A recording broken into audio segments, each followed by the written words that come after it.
on to the next. Another game 7 that we have witnessed. The Warriors and the Houston Rockets. That was a really good game. I mean, the fourth quarter, Steph Curry caught fire. Buddy Hill. Matter of fact, I think they trade places. I think Steph was Buddy Hill and Buddy Hill was Steph. That's what it looked like for real. Yeah. All right. So, Carl, I know you went first on last topic, but you're Oh, cool. also I was the gonna Warriors ask. I was guy. gonna ask. Can I go first? You're also the Warriors guy. React to this game 7 win, Warriors over Rockets. I'm a Steph Curry guy, but Okay. I this is how I feel what happened, right? Because I got nervous. I'm not gonna lie. When the Rockets won the last two games, game 6 and 5, with that big lineup, and they looked like they were stifling Golden State defensively. Steph had 2 bad games. It just looked like the big lineup was too much. They couldn't score, and then they kept giving up second chance points to Adams and Sengun. Adams wasn't getting the points, but he was getting boards and stuff like that. Tari Eason, Amon Thompson looked. First of all, shout out to the Thompson twins, because when y'all got drafted, I'll be completely transparent. Because of OTE, I was scared of both of you. I was sick when we drafted Asar Thompson because of OTE. I didn't trust it. I'm like, it's not college. It's not overseas. I was nervous about people coming out from the overtime elite and stuff like that. But them boys, they dogs. Those are the type of players I like. Now, Asar just got to knock off the turnovers, but he's young. I give him a pass. And when he figured it out offensively, what he has to do, he looked amazing. But men, I see a lot of people saying that the Rockets should build around Amen Thompson. I'm not mad at it. I'm really not. If they want to say Amen Thompson is the guy moving forward, I'm not mad. But the game itself, it looked like Steph, he was like, just get me to the fourth quarter. I'm going to bring us home. As soon as that fourth quarter hit, I think he missed 1-3, and then it was on. He had I think he had 14 in the fourth. Yeah, he had 14 in the fourth quarter. He had a 3, and it was just lightning in the bottle. He could not be stopped. Getting to the basket at will, knocking down crazy shots. It was fun to see as a Steph fan. Now, I was trolling my brother throughout the entirety of the game because he's a Warriors fan. I make it look like I don't want them to win. So, Joe, don't clip this up. I make it look like I don't want them to win. I'm trolling him. I'm talking trash to him like, man, look, Steph needs somebody to save his legacy. 3 points in the first half. Are we serious? He got a lucky 3. If deep down, I'm like, Steph, please don't go out like this. Come on, bro. I need you. I need you, Steph. And he did it. He put up 19 in the second half, masterclass fourth quarter. And the Rockets, they honestly, Sengun, he looked like he was tired. He tried, but he really couldn't get no movement offensively on anybody. I seen him trying to back down Draymond. It didn't work. I seen him try Jimmy, work very yeah. Mm-hmm. He really couldn't. I don't know if he lost his legs because he's young in his game 7. The moment Jalen Green, you got a lot of work to do. Jalen Green would just disappear. It looked like Jalen Green was James Harden. Game 7 came, and hey, y'all got it. I'm gonna take the night off.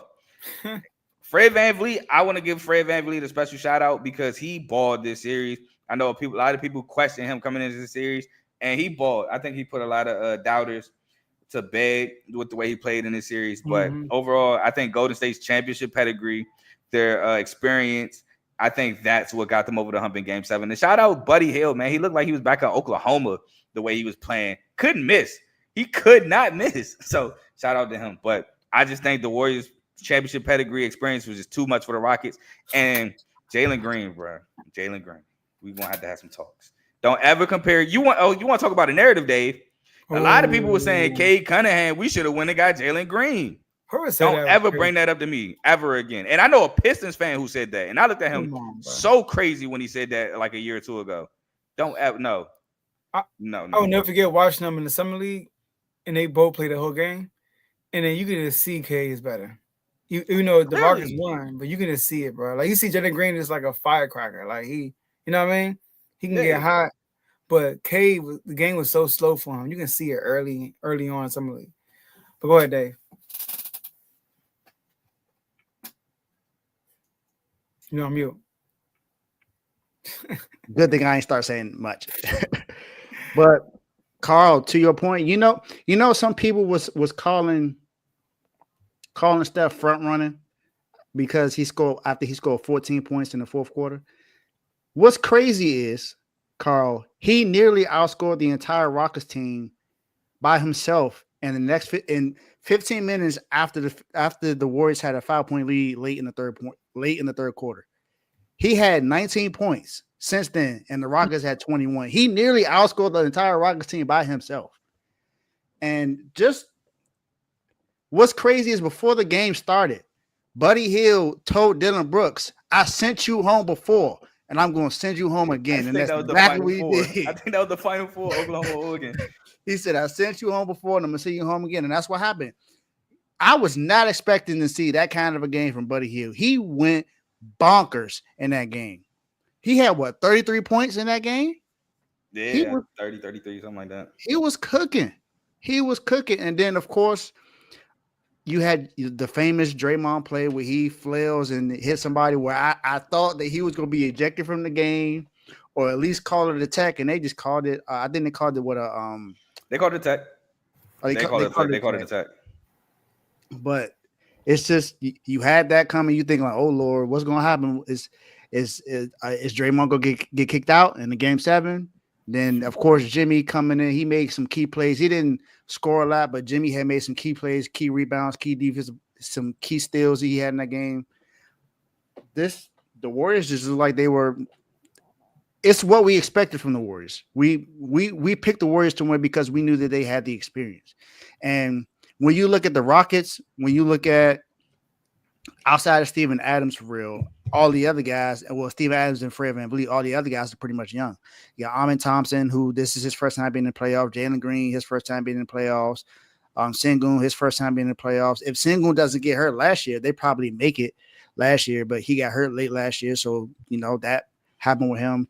And then Dylan Brooks, but Dylan Brooks don't make it far in the playoffs all the time. So I guess he used to losing in the playoffs. So, but Jalen Green, man, he went missing badly. He only had one outlier game, and that's when I think he had 38 points in that game. 38. Other than that, it's been single digits and no more than 12 points. And that's not what you need from your best player. And I want to give a shout out to him because he admitted to it in the post game press after that. He said, "Man, other than the 38 game, I got to do better." And that's what you want out of your star. But I'm hearing a lot of stuff about him possibly being traded now, or in the talks to be one of the pieces to go land somebody like a Giannis or a Kevin Durant. So I don't know what they're going to do with him. But Carl, I'm with you. I like the fact that they're thinking about building the team around Amin Thompson because you got a guy who's improving himself offensively, and we know what he is defensively. We know he a beast defensively. We've seen him pluck Steph multiple times in that game and made Steph look like he was just a regular basketball player out there at times. So we know what he can do defensively. And honestly, if you have a team with Amin Thompson, let's say they do trade for Kevin Durant, Amin Thompson, KD, and Alfred Sengun, I think that's a team that's good enough to beat the Warriors. If you look at how that matchup would have went this year, because one thing about KD, he's not going to go missing. KD, what I'm saying is KD going to put up shots. He's not going to put up 8 shots in one game. Okay. So at least we'll see that. But that was a really good series, a really competitive series as well. So shout out to the Warriors. Yeah, man. Yeah, the Warriors. Like Carl said, the experience was just flooding through my TV. I was watching there in the fourth quarter. I'm like, yo, this looked like us against them last year when they just turned up in the fourth and they just blew us out. Like it was a close game the whole game. That I know where they just stopped blowing us out because we just start like the moment was too big because you haven't been here before. So. And it's not like you're scared. I feel like people just be pressing. But when you've been there, you're not pressing because you've been there. It's like, okay, it is what it is. It's like another game to you for real. But you know how urgent it is at the same time. So Steph went wild. Steph was quiet. What kept him afloat was Buddy Hield. Buddy Hield had 22 in the first half. He was really good. Draymond had 10 in the first half. Draymond was getting some buckets early, all right, hitting threes and stuff. But Buddy Hield was the story for real because if Buddy Hield didn't have that hot shooting streak in the first half, he did some more in the second half, obviously. But it was a lot of his damage in the first half. He kept them afloat because the Rockets, they did a great job on Steph throughout the whole game. But once Steph got that one shot that go in the third quarter, It was a wrap. This is how I knew Steph was in his bag. It wasn't even a three he shot. It was him dribbling. He was dribble like by the half court line, and he literally was dribbling. He dribbled all the way down the lane and shot a layup. Usually he would pass it off and try to get a three. He was determined to score because he was in his bag. So shout out to Steph Curry. I mean, that's just what he does. You know what I mean? Steph is not the player who's going to. He don't have a lot of game-winning shots. Like shots that's like, on the buzzer. What Steph is like, Steph got a bunch of shots when like he pulls them away. Like they'll have a lead, like a 2 or 3 point lead, and then he would just go crazy. Yeah, there you go, night for real. He just go crazy. He go on a crazy streak by himself. And then the game be over. You like, dang, like that's his clutchness. He pulls the team away. So like I said, but Buddy Hield was really good. Now the Rockets, though, here's my issue with the Rockets. Their offense.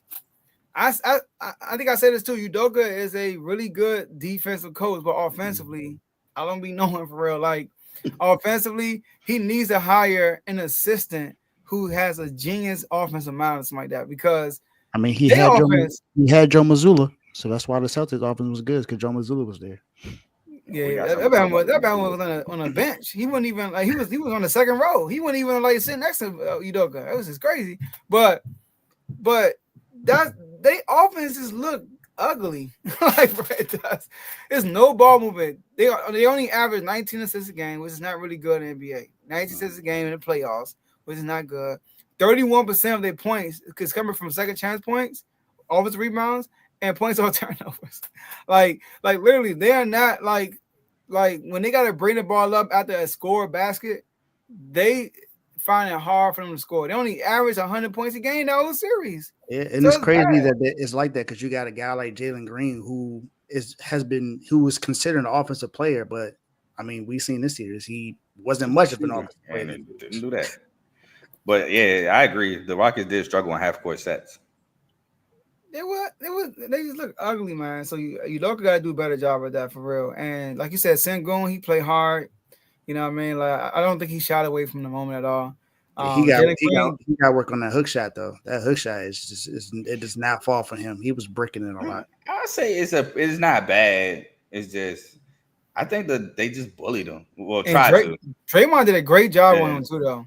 I don't want to say bullied him. They tried to. Draymond did an excellent job defensively. Like nothing was easy. Everything he got on Draymond was earned. Like Draymond had a hand up every single time. Draymond didn't fall. He didn't try to swipe. He played honest defense on Sengun the whole time. Like you know what I mean. So shout out to Draymond Green for that. But the Warriors, man, the championship pedigree is a real thing. That's why I'm so excited about this OKC series. You know what I mean? So, but they got the Timberwolves now. Can I say something real quick? But I just wanted to say this. I know a lot of people complain about Steph. Oh, Steph's so little. All he do is shoot threes. But Steph gets the absolute worst superstar whistle I've ever seen in my life. People grab Steph. People hold Steph. People knock Steph to the ground. Steph daggone niggas tackled out the air. That's exaggeration. But still, he gets the worst whistle I've ever seen. If somebody else come off screens like Steph and gets grabbed and held, that's immediately a foul. But because Steph is so good of a shooter, refs just allow it. I don't understand why. I've been seeing it for years. I've been seeing it since they had their first ring in 2015 when they played the Cavs. Delly was doing a lot of grabbing and holding and stuff, and they was letting them get away with it. Shumping the boys was doing that. I don't know why it's allowed, but that's why I don't be wanting to hear the Steph slander because for somebody that's a little guard, 6'3", so small, he deals with absolutely the most footballish coverage on defense ever and still finds ways to score. Now, I'm not saying he's above any criticism. No. But I think a lot of the criticism that Steph gets is kind of unfair. Yeah, and it's funny. So I wrote something now, but I can't see what I wrote. I don't know. You got something looking. I was like, well, I don't have my pen. I only have a highlighter. The highlighter. I don't have my pen, so I had to grab a highlighter. And I wrote hardest. This is what I mean hardest. Like, I believe Steph Curry is the hardest person to guard in NBA. Yeah, I think that's without a question. I mean, if it's not him, it's Kyrie. No, I don't think it's Kyrie. You know, like I get it. I'm talking about just because of what he can do with his handles. Yeah, he got great handles, But So, some people might say Jokic. I was is gonna hard say to guard. Jokic was second to Some me. oh people yeah, say SGA is yeah. hard to guard because SGA is a bucket too, right? Right. Like SGA people, so when people smooth. say hard to guard, people think about one-on-one. Steph is hard to guard. Steph, it takes a team effort to guard Steph Curry. When I just watch like I watch the game sometimes, I just watch the defensive players sometimes. I just watch them, and I'll be like, yo, like it be times when he slip up for 1 second. Like I'm talking about like somebody would shoot, and instead of staying on Steph, he looks for like a second and a half. And they say, no, Steph just sprinted to the other, like to the top of the key, and he's wide open. And not even wide open. He's got a little bit breathing room. He shoots it, Mason. You can see the defender like, dang, I messed up. But that little small error can cost you a bucket against Steph Curry. And Carl, that's his great players, I believe, because LeBron James, he's really good at driving the basketball. And he it's a lot of calls that he don't get when he's driving the ball to the basket. So Steph is the same way, I feel like, all ball, because he's really good at it.